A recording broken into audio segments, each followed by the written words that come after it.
Hi, teachers. I hope you guys are doing great.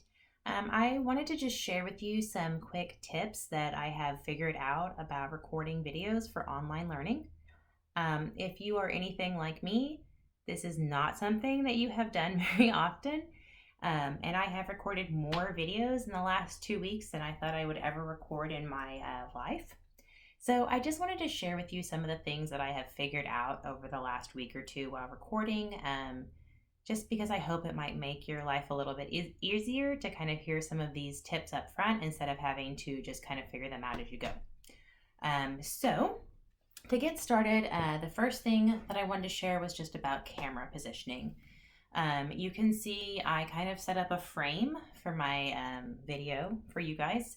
I have a workspace behind me, but I set my workspace up so that I can just kind of flip my computer or flip my phone around and record and kind of have like a little bit of a background behind me so that you guys don't get to see my mess in my room over there, and just so that it's less distracting for students to not have tons of stuff going on in the background. I've also kind of figured out you just have to kind of play with it and figure out the right angle. Right now, I'm sitting on the ground and I have my computer on a table, and so I had to kind of fold it down and get myself in frame and kind of get it situated how I wanted the video to look. So, for example, I have a table in front of me, as I was sharing my lesson with students. I'll probably want to set some materials down on here for our kiddos to be able to see. So that's one of the reasons why I angled it down a little bit, was so that you could still see me in the frame, but you could also see the space. There were a lot of videos when I first started recording them that I thought I was all set up, and I would go to set something down and I was like, I can't even see what it is that's in front of me. Or I'd have to adjust things in the middle of video. And so depending on what I'm recording is how I'm angling the video. Next thing that I learned very quickly was materials. I have a shelf over in the corner with all my materials on it. So depending on what lesson I'm recording, I get all of my materials out. And again, it kind of plays into that camera frame because I have them all on the floor next to me that none of the kiddos can see. So next to me, I have books that if I was going to do my read aloud, I would stack that book. Any question cards or anything I wanted to use at the end, I would set right next to me. I have some math manipulatives sitting right here next to me. And so if I was teaching a math lesson, I would get these out. I would actually take the lid off of it so I don't have to do that in the video, and just set them down on the side of me. If I was teaching a patterning video and I only wanted 2 different types of, let's say, fruit out of my basket, I would go ahead and grab those 2 fruit out and lay them down on the floor next to me. So again, I don't have to fumble through things or dig through stuff, because as you guys already know, when you're teaching 4-year-olds in your classroom, anytime you have to get up and grab other materials or do anything else, you kind of lose their attention. So that was something I picked up on pretty quickly, was like, oh, I really need to have everything laid out exactly like I want to pull it up to the table. So that was super helpful when I figured that out, and it made my videos run a lot smoother. As far as presenting the lesson, there are a few different tips that I have for that. One, don't try to make yourself memorize your whole lesson that you want to teach or points you want to make. I'll show you my cheat sheet stuck right here on the table underneath my computer is my cheat sheet of things I wanted to make sure that I could tell you guys during this video. Once I start recording, half the things I wanted to say seem to leave my brain. So I made myself a little list. I stuck it right here. You guys can't see it. Kiddos couldn't see it. But I can glance down real quick and say, oh yeah, that's right. I wanted to mention this in my video. So moving on to the next item on my list. When we start to deliver instruction, I know you guys have a little bit of a challenge, but I think it's also pretty exciting because we can't just lecture at our 4 and 5-year-olds. We can't just show them a dull video and hope that they learn the content. So I really want to encourage you to start off with a hook. Be your cheesy, perky, happy self. Be how you are every day with your students. So one of the things that I've always done in my videos, and I did in my classroom, was to start off with a hook. If I'm doing a lesson and I'm using my fruit here about patterning, I might start off my lesson by saying, I have a big basket full of fruit that I need you guys to help me with. Super easy way to just draw the kiddos in instead of just holding up something saying we're going to make fruit patterns. So I'm being even a little bit more exaggerated because it is a video and I really do want to kind of grab the kids' attention and get them hooked into something fun about the lesson that we're going to do. Another instructional tip for online learning is I have really been trying to stick to teaching kiddos in the same way I would as if they're sitting right in front of me. So for example, if I am teaching again a pattern lesson with these manipulatives, I might pull out my first piece of fruit that I want the kiddos to make a pattern with and say, what is this I have in my hand?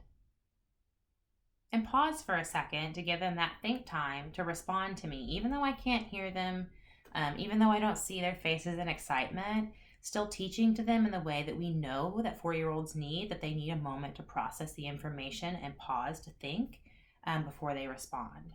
So instead of just powering through it, I'm still teaching like kiddos are right in front of me and like I'm giving them think time and like they're responding to me.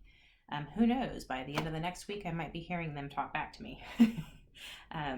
So just to kind of model a little bit of what I mean for you guys, if I was making this pattern with kiddos, I would say, I'm going to make a 2-part pattern. So I have 2 different types of fruit, a banana and grapes. So my pattern is going to have bananas and grapes in it. I'm going to lay down my pattern and see if you guys can help me finish it. I have a banana and then a grape. Oh, here's what I was talking about with that frame. I'm going to scoot it back a little bit. A banana and a grape and then another banana. What comes next in this pattern? Banana, grape, banana. You got it, a grape. So again, I have no idea if the kiddos responded. I have no idea whether they said grape, apple, or orange. But just using this in that same way of engaging them, even though you're talking to them through a video. So just a tip on that for manipulatives. My other big instructional tip would be with reading. I have kind of played around a little bit with different read alouds and what's working and what's not working. Again, I'd make sure you have your book ready. If there's a page you want to focus on, make yourself a sticky note like I have up here. Put a tab in your book to help you remember. For some reason, we just get awkward on film and we forget what we're doing. So give yourself a little bit of grace and leave yourself some sticky notes and ways to help you remember what you wanted to do. Another super simple thing but easy thing that makes reading a little bit easier is when I do my read alouds, I have been actually turning my body pretty much this way and starting my video off like this, because when I go to hold my book, it really helps to keep it in frame that way. If I'm facing this way and reading my book, I'm really having to fight with like all of the awkwardness of what to do with it. So I would suggest turn your body this way, turn it to face your camera, and bam, you can pop your book up right next to you. Also, the thing that I picked up was it kind of matters about the different size of the books with how you read. For example, with my bigger book, it makes more sense for me to hold this open. I can kind of stay in frame, and then you can pop that book up there if you need to, if you want the kiddos to see something in the illustrations. And either hide yourself behind the book and zoom in, or you can hold it down a little bit and still be over there so they can see your happy smiley face. Pretty much the same thing with the smaller books. Again, it's a lot easier for you to hold them in frame this way, but they're also harder for the kiddos to see. So I've been doing a lot of this where I can actually just read over the book And that way they can see the illustrations. They can see me and my expressions and everything else while I'm reading.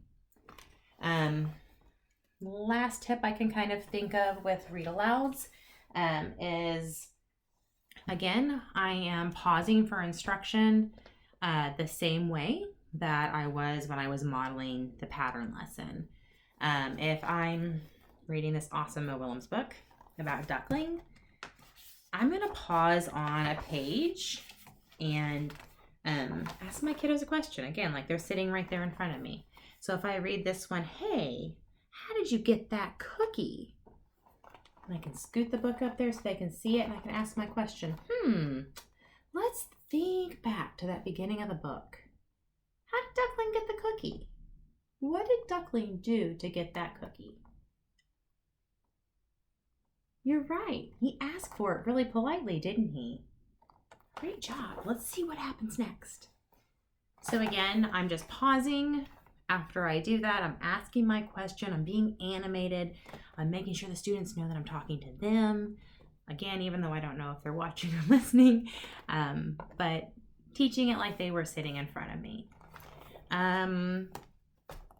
Other stuff that I have kind of been picking up a little bit, I would say, again, give yourself some time and some grace. Don't feel like you need to record everything.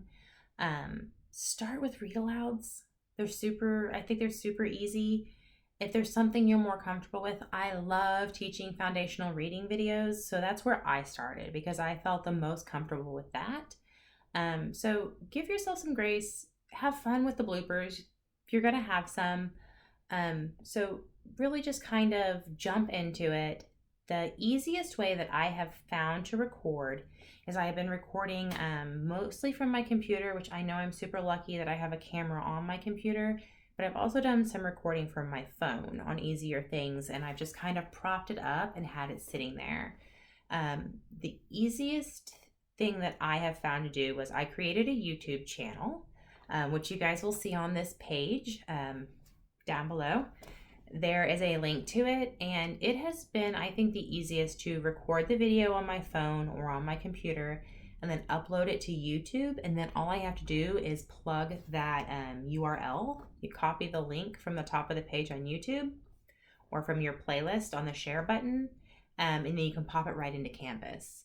So that way you don't have to upload the video to Canvas and then the parents have to download the video from Canvas. So I've found it most easy to just upload that to YouTube and pop the URL into Canvas.